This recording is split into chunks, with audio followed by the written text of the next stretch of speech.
y'all, welcome back to my channel. If you're new here, my name is Tish, and on this channel I do commentary on TV shows and movies, as well as vlogging, unboxing, fashion hauls, that type of thing. In today's video, I'm going to give y'all the rundown on 3 shows that I watched on Tuesday nights that y'all should check out if y'all haven't already. And I'm going to talk about what happened in the latest episodes. So if you haven't watched the shows already, you want to watch them first and come back to my video, and then get ready for Tuesday when new episodes are going to be airing. So on Tuesday nights at 8:30, I always make sure to tune in to NBC, because at 8:30's Grand Crew is showing on NBC, and then later on it also streams on Peacock. If you don't have NBC, you can stream it on Peacock. In the latest episode of Grand Crew, which was named Wine and Fire, matter of fact, sidebar, I love how they named the episodes. Like, it's wine and such and such. Like, this episode is named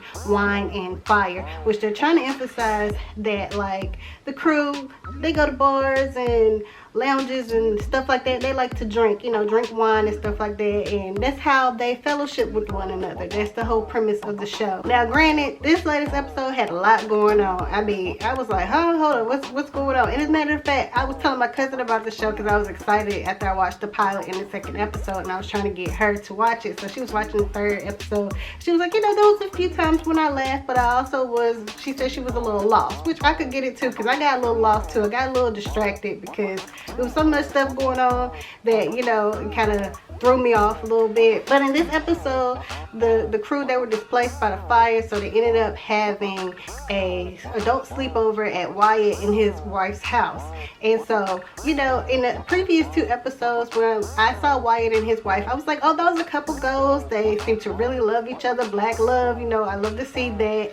And they seem to do very well for themselves. Well, in this episode, you find out that Wyatt's wife is actually the breadwinner. She making all the money, and he's basically like Susie Homemaker, even though he's a man.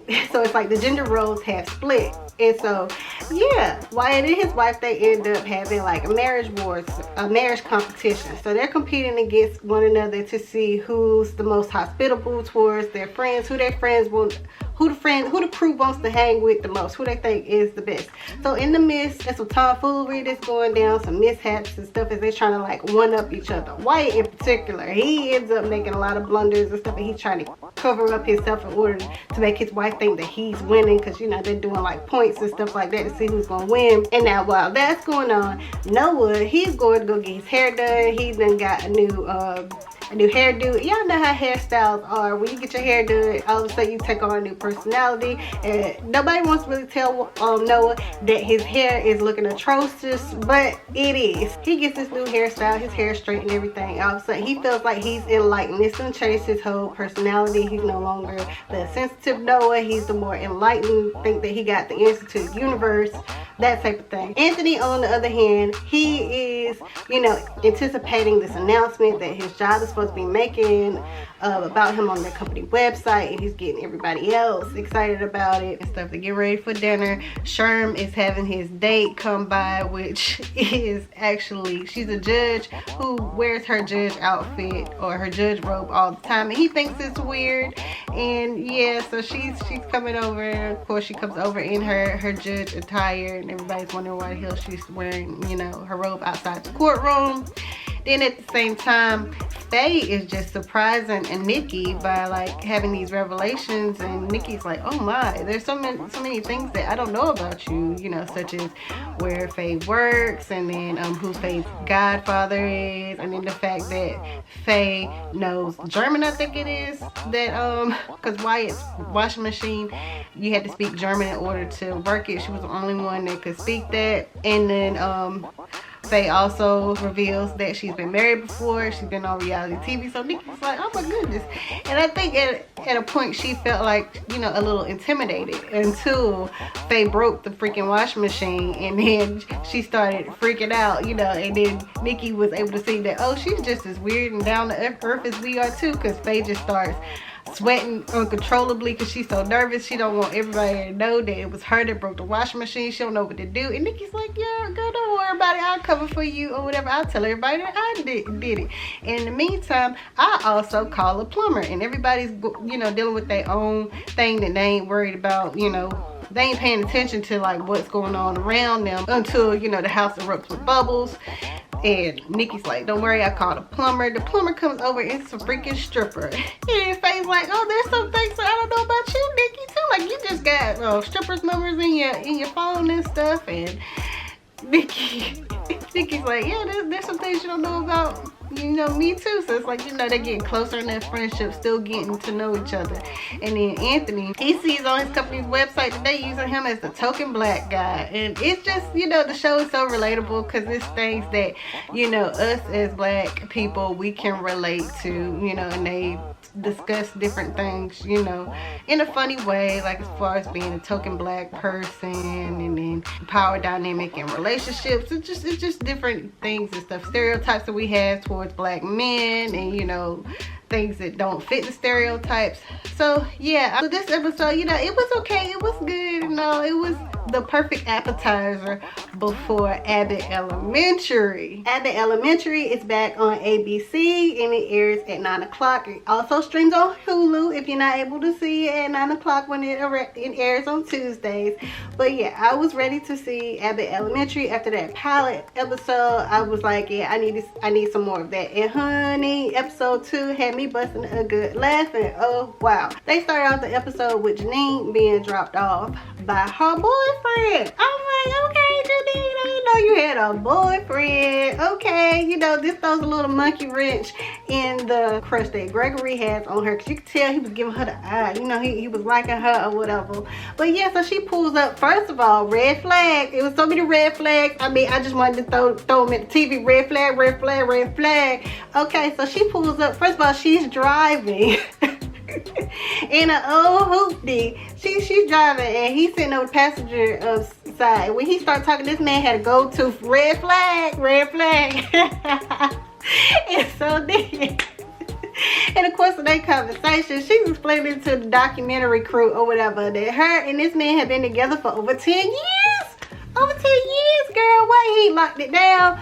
Oh, couldn't find out this man is an aspiring rapper at his big age. What?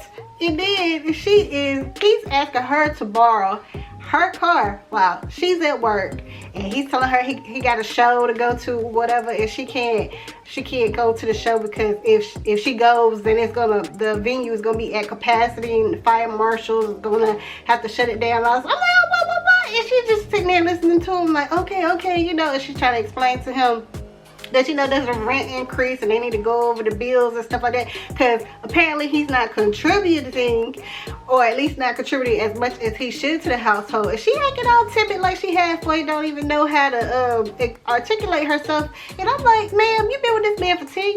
What in the world? I'm like, oh my poor Janine, she's scared to, you know, speak up for herself. I guess that's why she's so assertive at school. And she like, I'm not gonna wait around for nobody to do nothing. I'm gonna do what needs to be done, because she does all that at home. She waiting around for this man to step up and help provide. So he's like, yeah, baby, yeah, we'll talk about it, And then he takes her breakfast sandwich because he's hungry or whatever, and she goes to school. She's like, don't worry about it, I can get something to eat at school. Ma'am, what in the baby boy is this? I said, look at little Yvette. Look at little Yvette and Jody. Oh no, ma'am. Oh no, she got a whole man child at home. She's teaching the kids at school, and then she got a whole man child at freaking at home. And then you see the janitor. The janitor is telling everybody, you know, that he's going fishing and stuff, and nobody's paying attention. The teachers ain't paying attention to him or whatever. Nobody really pays attention to the janitor. When you think about it, think about when you was at school. Nobody really paid attention to the janitor until it was time for y'all to need him or whatever. So they watching TV in the break room. They not paying attention to what he's saying. He's like, I'm out at 2000. Peace. In the meantime, there's stuff that needs to be fixed. You know, the freaking lights is flickering around and everything. And Janine's like, okay, who's gonna fix this? The principal, Miss Coleman, is so self-absorbed. She's a riot. She's a hoot. I have to actually, sidebar, I have to actually research her. I see that she is a comedian named Janelle James. I've never heard of her before. I believe she may have like a stand-up special somewhere or something, but I have to look her up because I'm telling you, she be spot on. Like every time she has a scene, she be spot on with her liners and her expressions and her inflections and her voice and stuff. She's a hoot. She ain't worried about what's going on. She's like, we get to it when we get to it. Gregory needs to file a sexual harassment suit against Miss Coleman because she keeps saying little things and it's a little innuendo letting him know that she wants, you know, a piece of the beefcake. That's not appropriate. It's not appropriate to, you know, hit on your teachers, ma'am. What are you doing?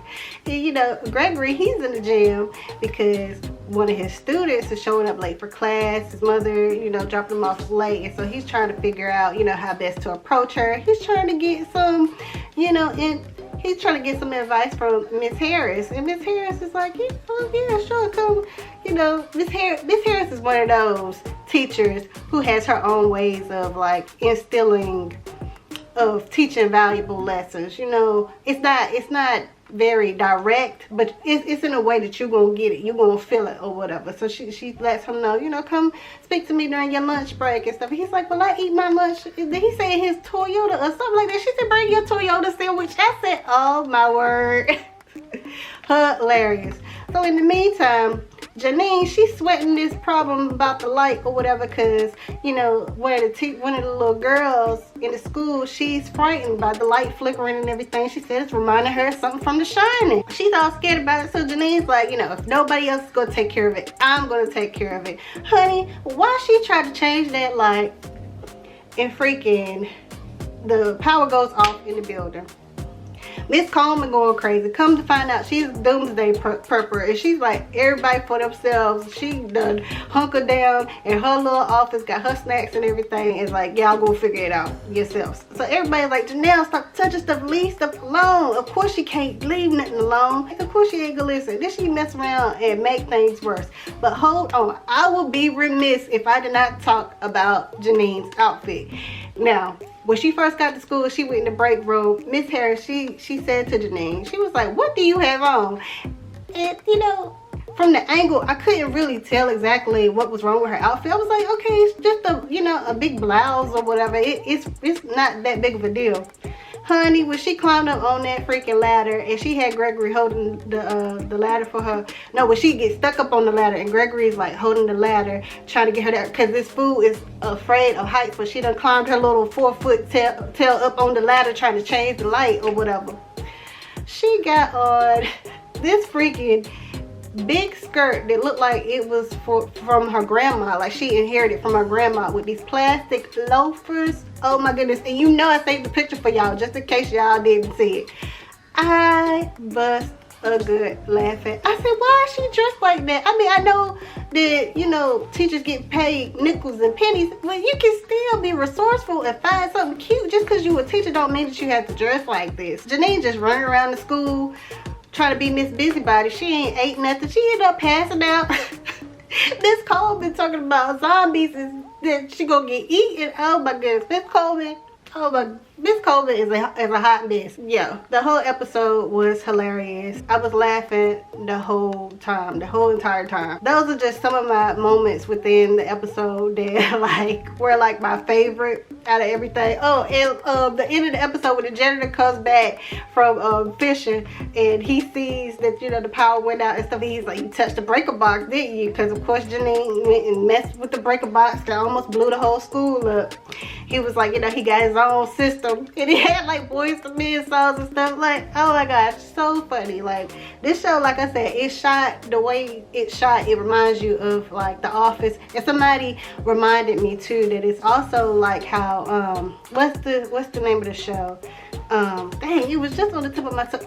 Modern Family. This if you like the mockumentary type of comedy shows, this one is the one for you. It is shot mockumentary style, just like Modern Family, and I love Modern Family. The pilot was just a little taste. This second episode was just like, it was super funny, and I'm looking forward to seeing more of Janine's boyfriend, because just that clip of him in the car, that was hilarious. Like him talking to her about being a rapper and stuff like that, and I'm trying to see if maybe she gonna start to be a little bit more assertive and put her foot down with this deadbeat, you know what I'm saying, and kick him to the road, you know what I'm saying, and actually start to give into Gregory's little flirtation, because you can see that he likes her a little bit, trying to invite her to lunch and that sort of thing. If she'll like open up to him and, you know, explore the possibilities. So Abbott Elementary gave me my much needed laugh that I needed to start my week off. And also I thought it was really cool, I saw on Twitter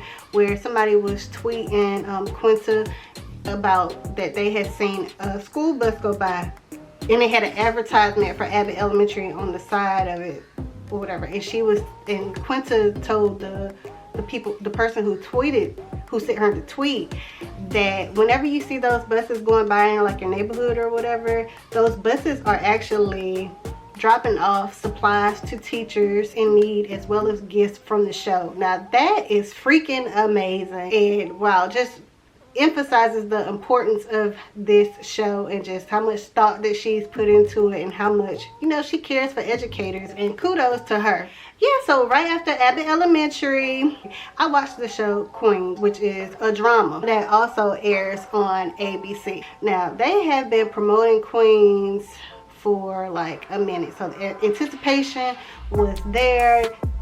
Brandy, Notori Naughton, and Eve on the show together. What? You know, about female rappers. What? Of course I wanted to check that out. They had like, I guess it was their mid-season finale, was before the winter break, and then they just came back. So of course we were all on the edge of our seat, like, okay, is Eve's character off life support? Because, you know, before we went on break, she got shot. Her and Eric got shot, and she was on life support. They didn't know whether or not she was going walk again, or whether or not they could save her. Why the episode opened up with the girls at the freaking graveyard? I said, who grave is that? I know you lied. So I hop on Twitter to see what everybody else is saying about the show, and we like, I know Eve ain't dead. You know, people saying if she dead, I ain't watching the show no more. And that was my sentiment exactly, because, you know, I tried to give the show a shot because I love seeing Brandy, Eve, and Notori Naughton. Oh my gosh, you know, they've been in hit TV shows before.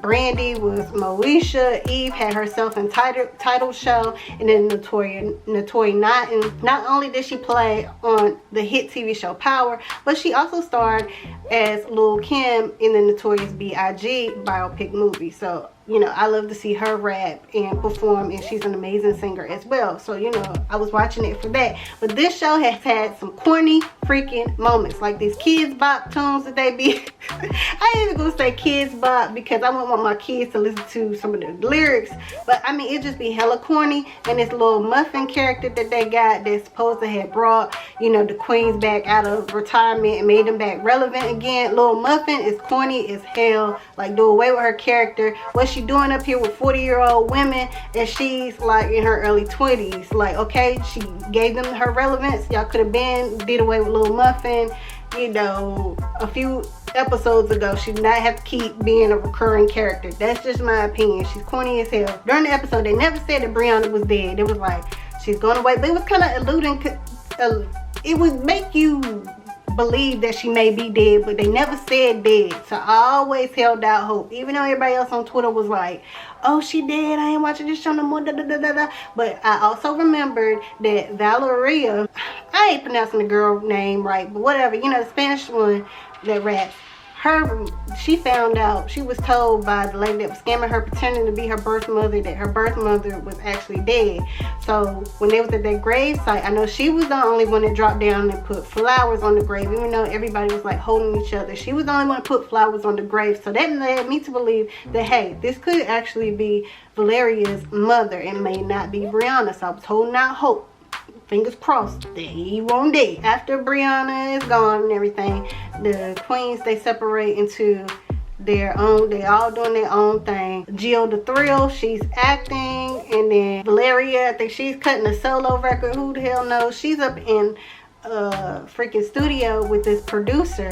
She's up here, she ended up marrying this man. She ain't even known him a whole year. She only, I think it was their first date, and then afterwards they got married. Like, what the hell? And then Eric and Naomi is Brandy's character, they end up buying Brianna's old house, and they moving in there with their grown-ass daughter, pretending to like be a family, you know, because Eric just found out that he had a kid with Naomi. And, you know, they're trying to be like this family unit, trying to like start all over and make, you know, make up for lost times, I guess. And I'm looking at it like, this is stupid as heck, because Naomi, Eric's daughter, is damn near grown. Like, what the hell they need to be in the same space in order to work through whatever issues they got going on and try to navigate how they gonna move forward. Y'all don't have to be under the same roof. And of course, Eric, he want that old thing back, and Naomi's kind of like holding him at arm's length. She's like, I don't really know if I want to explore that, you know, with you or whatever, go there with you. Which, you know, she shouldn't, because that was like over 20 years ago, right? That they was bumping and grinding, and then at the same time, you hitting somebody in my rap group. I don't give a darn if it was 20 years ago. We done passed you around the crew, man. No, I don't want you no more. I don't want you no more. But yeah, so I ain't gonna lie, this latest episode, the majority of the episode, I was like kind of pissed off.